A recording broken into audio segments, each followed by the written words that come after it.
299, c'était le nombre de partis politiques que comptait le Sénégal en 2018, dans un pays où vivent 15 millions d'âmes, dont seulement 6 millions sont inscrits sur le fichier électoral. Dans ce lot, le nombre de formations disposant d'un récépissé est ainsi passé de 3 sous Senghor à 44 sous Abdou Diouf à la fin du règne du Parti socialiste. Arrivé au pouvoir en 2000, Maître Wade en délivrera 143 récépissés contre 111 par Macky Sall depuis 2012. Mais le record de Maître Wade ne tiendra pas longtemps puisqu'on assiste aujourd'hui à une fragmentation du champ politique avec la création tous azimuts de partis et de mouvements. Ceci au nom de la liberté d'association reconnue par la Constitution sénégalaise, certes, mais aussi et surtout à cause d'une réaction souvent due au manque de démocratie interne noté dans presque toutes les formations politiques. Il s'y ajoute le soif de pouvoir qui caractérise nos hommes politiques qui croient plus aux coalitions qu'à la logique de parti. Créer une formation politique ou un mouvement, s'autoproclamer tout de suite leader, rallier une coalition, s'offrir les médias pour vendre ses idées, voilà le modus operandi des hommes politiques actuels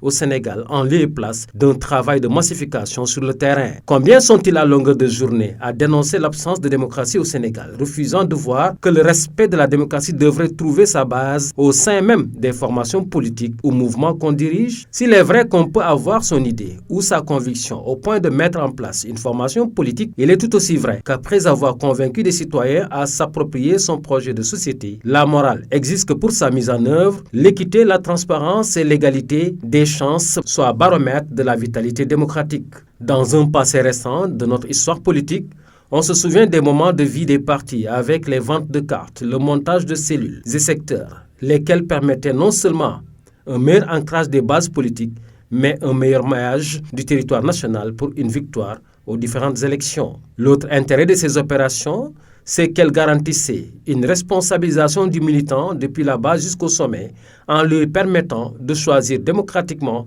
ses responsables au niveau des instances du parti, à partir du renouvellement bien supervisé. Si le Parti socialiste ou comme le Parti démocratique sénégalais peuvent se prévaloir une longévité dans le champ politique, c'est parce que jusqu'à une époque récente, ils ont appliqué cette règle qui malheureusement est de plus en plus abandonnée avec l'avènement des coalitions depuis 2000. Puisque désormais les coalitions passent pour être le seul baromètre pour la représentativité des forces politiques, diabolisant du coup les ventes des cartes et rendant périlleux les renouvellements d'instances. Le PDS et l'APR sont encore loin de voir le bout du tunnel dans leur tentative d'emprunter cette voie beaucoup plus sûre pour leur avenir dans le paysage politique sénégalais. On se rappelle encore du congrès sans débat de 1996 du Parti socialiste, responsable jusqu'à ce jour de toute la zone de turbulence dans laquelle évolue le Parti socialiste, ou encore de la guerre fratricide qui a failli emporter le PASTEF à Ziguinchor au moment de la mise en place de sa coordination communale. Comme pour dire que la démocratie interne reste encore un idéal pour les acteurs politiques